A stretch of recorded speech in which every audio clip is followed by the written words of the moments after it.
দেখতে চাইছি। আমার ছেলে মেয়ে দেখে বলতে পারে না কোনো খারাপ কাজে জড়িত।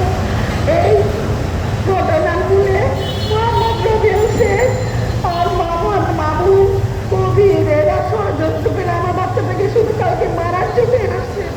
আমার বড় ছেলেটাকে সবাই 4জন 5জন 6জন ধরে রাখছে। আমার বাচ্চাটাকে মারতে মারতে মারতে মারতে মারা ফেললো। আল্লাহ আল্লাহ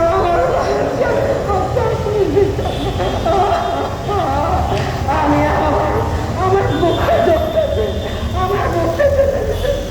আল্লাহ আমার বাচ্চা একটা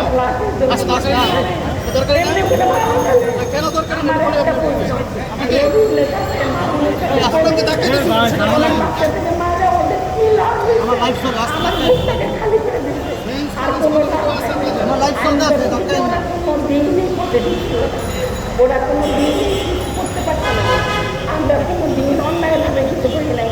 আমরা 100% রাইট। আল্লাহ তুমি আমার বাচ্চারা দেওয়া ষড়যন্ত্র হত্যা করছে। আল্লাহ তুমি তাদের বিচার করো। আমি উপদেষ্টা নজরুল সাহেব